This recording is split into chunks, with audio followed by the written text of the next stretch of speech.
বছরে আসলে আজকেও যখন টিভি এবং বিভিন্ন চ্যানেলগুলোতে ইউটিউবে 1 বছর আগের মেমোরিগুলো আসছিল, চোখ আসলে আমি ধরে রাখতে পারছিলাম না।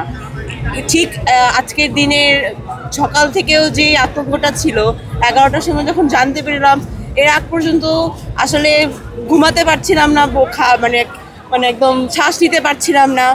তারপরে যখন 5ই আগস্টে যখন আমরা জানতে পারলাম যে স্বৈরাচার পালিয়ে গিয়েছে, তারপরে যে রাস্তায় নেমে আমরা আনন্দ মিছিল করলাম, এরপর থেকে এখন 1 বছর পার হয়ে গেল। আসলে অনেক আকাঙ্ক্ষাই ছিল যে আমাদের প্রথম যে দাবিটা ছিল যে আমরা একটা গণতান্ত্রিক সরকার চাই, গণতন্ত্র সৃষ্টি করতে চাই দেশে।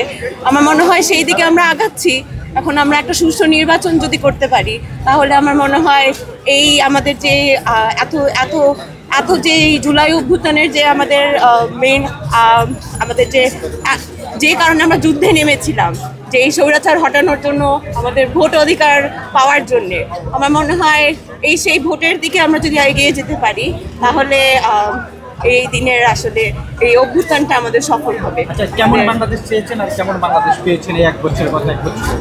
1 বছরে তো আর আসলে দুনিয়া পাল্টিয়ে যেতে পারে না। এটাকে আপনার এই 14 বছরে তারা যে 17 বছরে যে ক্ষতিটা করেছে আমাদের দেশে, সেটা আসলে আমাদের ওভারকাম করতে অনেক টাইম লাগবে।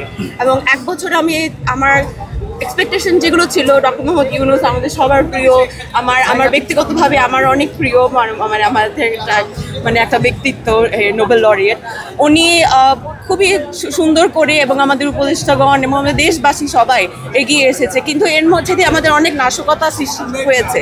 এখন এই নাশকতা সৃষ্টির মধ্যে দিয়ে অনেক যে স্বৈরাচারের দোসরগুলো ছিল, তারা তো একটা দেশ থেকে পালাতে পারেনি। তো তারা নাশকতা তৈরি করছে এবং ভবিষ্যতে তৈরি করবে।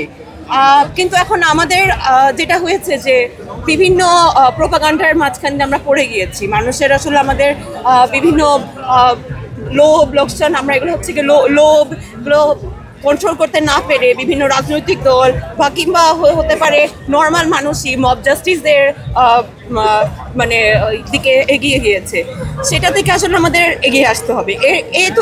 এছাড়া বাদে যে মব জাস্টিস এবং হচ্ছে গিয়ে কথায় কথায় প্রোটেস্টে নেমে যাওয়া, কথায় কথায় আমাদের দাবি দরবার করতে নেমে যাওয়া, ওগুলো আমাদের ভেতর থেকে যে ক্ষোভ থেকে এখন আমরা উঠে আসতে পারিনি। যে যে একটা বাংলাদেশ আমি চেয়েছিলাম, যেখানে আমি ভোটাধিকার, আমি সুন্দর করে ভোট দিয়ে আমার পছন্দের মানুষকে সে আমার প্রতিনিধিত্ব করবে সরকার গোষ্ঠীতে, এরকম আমি বাংলাদেশ চেয়েছিলাম। এখন পর্যন্ত তো আমি কোনো ভোট দিয়ে কাউকে এরকম সরকার গোষ্ঠীতে পাইনি।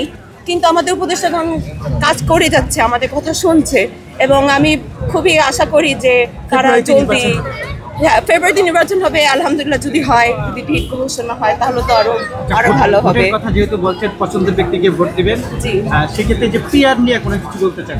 পিআর পদ্ধতি, যে পিআর সিস্টেমটা আমাদের একটা নতুন সিস্টেম হবে, ঠিক না? আমাদের বাংলাদেশে আমরা এই সিস্টেমে আমরা ভোট দিয়ে এসেছি।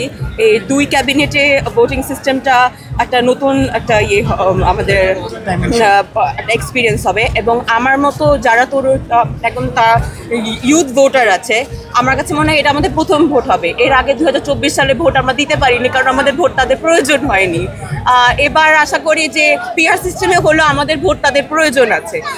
এখানে তো এই সিস্টেমে তো আপনার যেটা হবে যে আগে যেটা হতো যে আগের ভোট সিস্টেমে আপনার মেজরিটি একটা মানে ওই হিসেবে এখন যে এখানে আপনার ভোট দিতে হন, আসন ভিত্তিক হন, সেখানে মেজরিটিটা চলে যাচ্ছে। বাট এখন এখানে ক্ষেত্রে যেটা হবে, আমি যাকে ভোট দিব সেই 400টা কনস্টিটিউয়েন্সিতে আমি যাকে ভোট দিব সে ওইখানকারই মানুষটি নির্বাচিত হবে। ওখানকার মানুষটি আমার ভোটটা মান নষ্ট হবে না।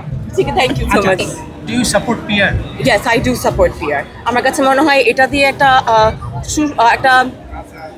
সুষ্ঠু একটা নির্বাচন কমিশন, আমি কি বলি, একটা ইলেকশনের যে প্রতিনিধিত্ব করা হয়, আগের সিস্টেমে এই যে মেজরিটি যেটা হইতো, মেজরিটি ভোটিংয়ে চলে যেত, ওদের হচ্ছে গিয়ে আপনার দেখা যেত যদি 48% যদি মানে একটা পার্টি পেয়েও যেত, কিন্তু মেজরিটি ভোটিংয়ের জন্য তারা আসলে আসন পেয়ে যেত অলমোস্ট 60% সংসদে।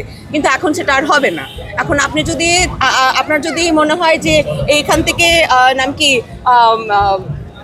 মনে করেন